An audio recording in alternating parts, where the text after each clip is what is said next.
The pre-dawn light was barely kissing the horizon as I settled into my window seat on the Atlanta to Los Angeles flight. The familiar hum of the engines, usually a soothing prelude to an escape, felt different this morning, a low, almost anxious thrum beneath the cabin's polite murmurs. I love this part of the journey, watching the sprawling concrete tapestry of Hartsfield-Jackson slowly shrink beneath me, the sun's first hesitant rays glinting off the polished wings of jumbo jets that looked like silent metallic giants waiting their turn. Beside me, an elderly woman sat, her face a delicate roadmap of life's gentle journeys, her hands clasped around a small worn handbag that seemed to hold a lifetime of memories. She spoke in soft, melodic whispers, her accent a beautiful, unfamiliar cadence that hinted at distant lands and untold stories. Then she arrived, the flight attendant. Her name, I'd later learn, was Ms. Thompson, and she moved with the stiff, practiced grace of a well-oiled machine, late 30s, a blonde bob so geometrically perfect it seemed immune to gravity, and an aura of detached efficiency that bordered on overt disdain. She swept down the aisle, her movements precise, her smile a thin fixed line as she performed the final safety checks.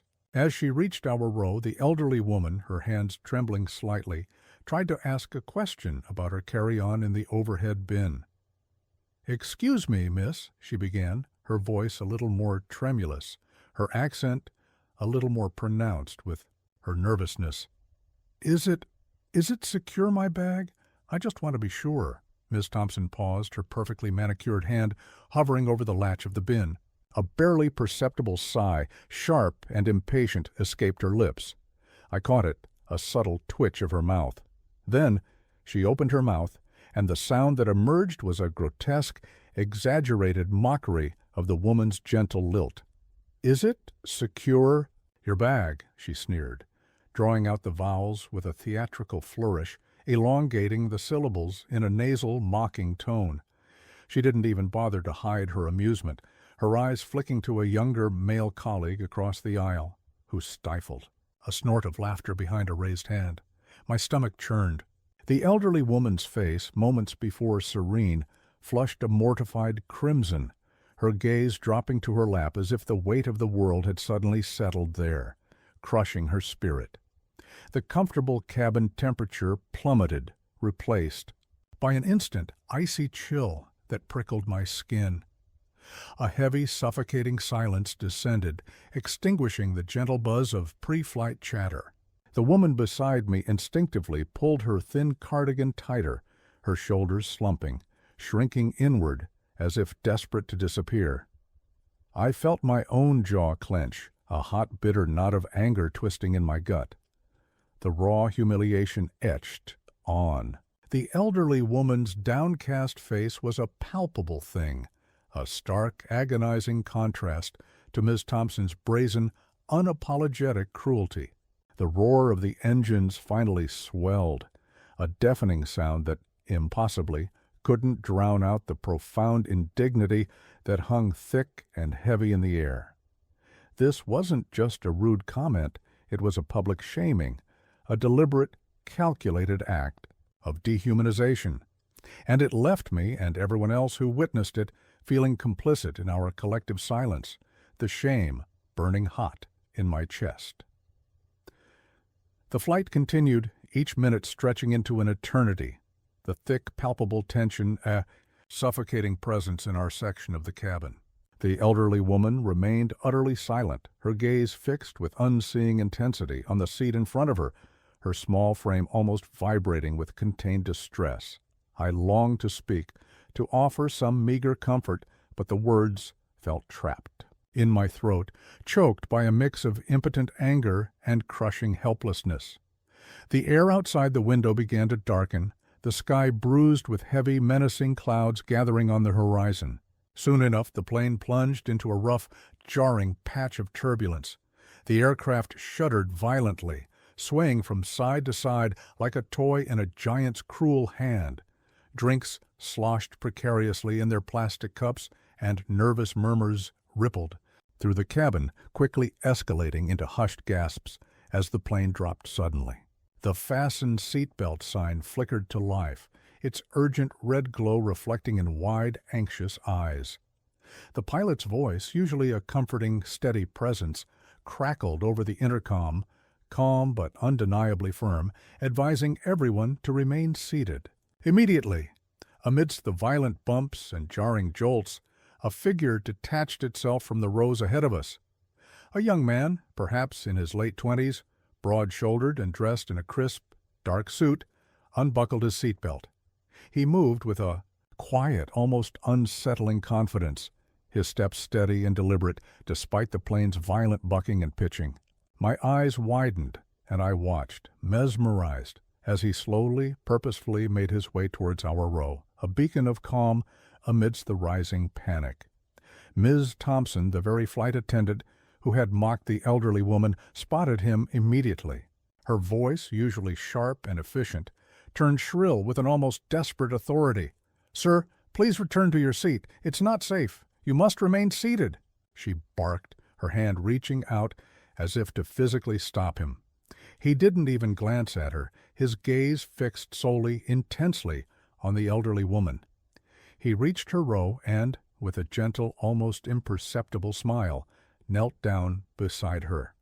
The plane lurched again, but he remained steady. "Ma'am," he said, his voice deep and soothing, a stark, beautiful contrast to Ms. Thompson's harsh tone. "Are you all right? You look a little shaken by the turbulence." The woman looked up, her eyes wide with surprise, a fragile flicker of something, akin to profound relief, blossoming in their depths. Then, to my utter astonishment, he began to speak to her in what sounded like the very same melodic language she had used earlier. His words flowed, a rapid, comforting stream that seemed to wrap around her like a warm, protective embrace, a balm to her wounded spirit. Her entire expression softened, the rigid tension draining from her face as she responded, a fragile, almost invisible smile gracing her lips. It was a brief, intimate exchange, a private moment of human connection that cut through the oppressive atmosphere like a shaft of sunlight piercing through thick, churning clouds. Ms. Thompson, visibly flustered, stood by, arms crossed tightly, her face a mixture of palpable annoyance and blatant seething confusion. The young man, after ensuring the woman was settled, quietly returned to his seat, a subtle, almost imperceptible nod in my direction, a silent acknowledgment of the unspoken solidarity that now bound us. The turbulence began to subside, but something fundamental had shifted in the cabin's emotional landscape. A small seed of defiance, of quiet, profound human connection had been planted, promising a glimmer of hope amidst the lingering unpleasantness as the plane finally leveled out. The oppressive atmosphere didn't immediately dissipate, but a subtle, almost palpable shift occurred. A quiet anticipation began to build, like a distant rumble of thunder on a clear day. The young man who had come to the elderly woman's aid settled back into his seat, his gaze occasionally drifting towards the front of the plane.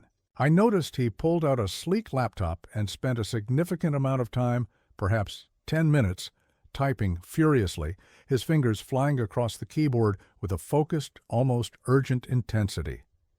Meanwhile, Ms. Thompson, the flight attendant from earlier, seemed utterly oblivious to the profound impact of her earlier cruelty. She continued her duties, but with a noticeable edge of agitation, her movements a little sharper, her forced smile a little more brittle. I watched her discreetly exchange whispered words with another flight attendant, their eyes darting with a mix of curiosity and unease towards the elderly woman and then, conspicuously, towards the young man.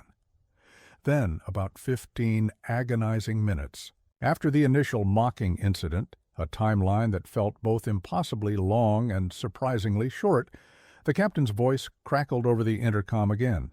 This was highly unusual, a rare occurrence outside of routine announcements. His tone was not the usual calm, reassuring one. It was clipped, serious, and held an undeniable, almost jarring urgency. Ladies and gentlemen, this is your captain speaking. We have an urgent matter that needs to be addressed. Flight attendant Ms. Thompson, please report to the cockpit immediately. The cabin fell into an abrupt, stunned silence, so complete U.S. could hear the soft whir of the air vents. Every single eye, it seemed, swiveled in unison to focus on Ms. Thompson. Her perfectly coiffed blonde bob seemed to lose its sheen, her face draining of color, turning a pasty, sickly white.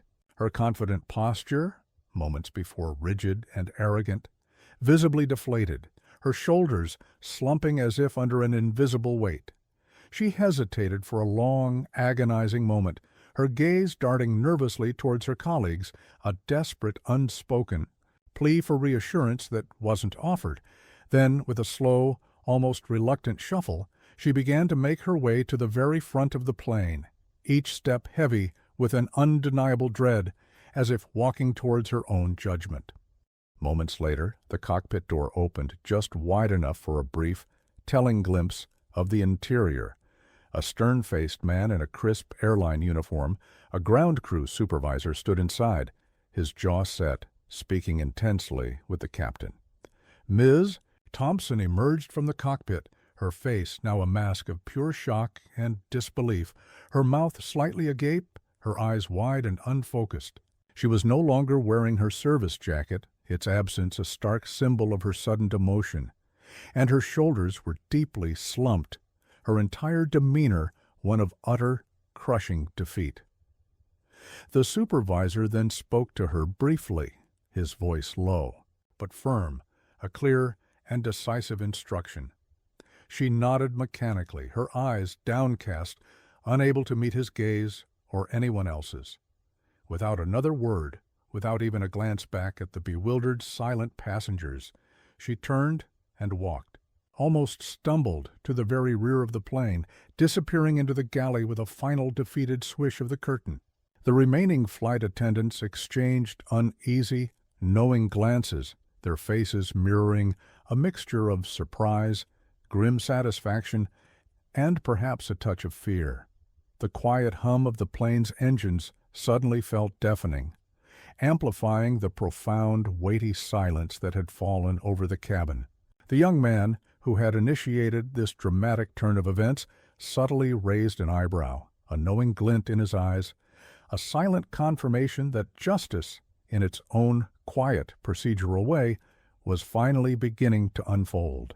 The air, though still, now carried a distinct shift, a subtle relief that was almost palpable.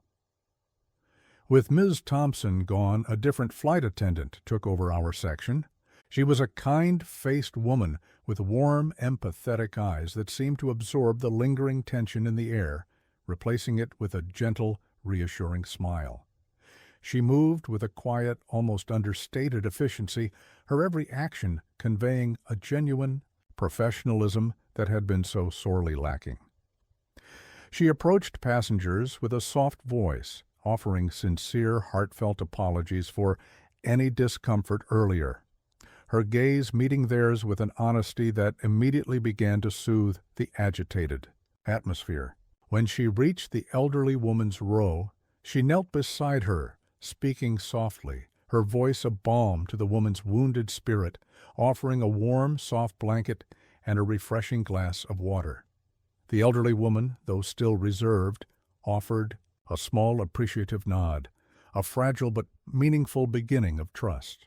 Slowly, imperceptibly at first, the heavy, suffocating air in the cabin began to lighten, like the lifting of a morning fog, revealing the clear sky beneath.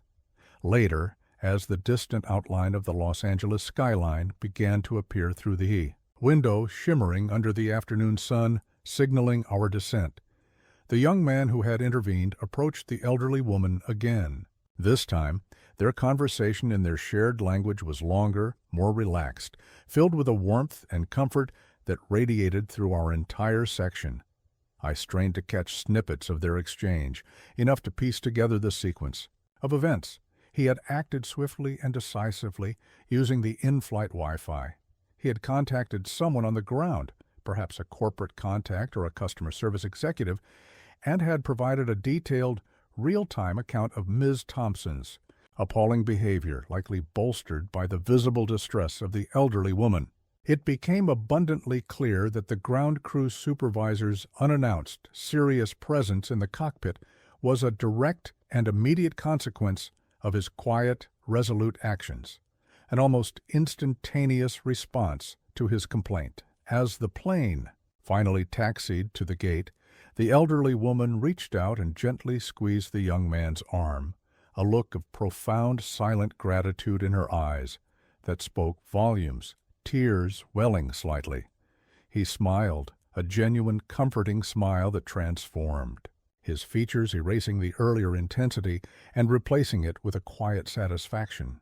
When the cabin doors finally hissed open and passengers began to slowly disembark, a sense of quiet relief washing over the cabin, I watched as the young man carefully helped the elderly woman gather her belongings, treating her with a respect and tenderness that should have been Ms. Thompson's inherent duty.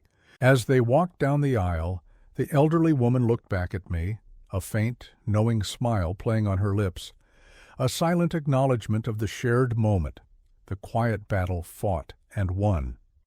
The experience had been a stark, uncomfortable reminder of how quickly a small act of unkindness, a moment of casual cruelty, can spread its poison through a shared space, tainting everything it touches. But it was also a powerful, deeply moving testament to how a simple act of human decency, whether spoken aloud or conveyed through quiet, resolute action, can ripple through a space, bringing a profound sense of justice and quiet, undeniable, healing. The Los Angeles sun, bright and golden, streamed through the cabin windows, washing away the lingering shadows of the morning's unpleasantness, leaving behind only the warmth of a quiet, hard-won redemption.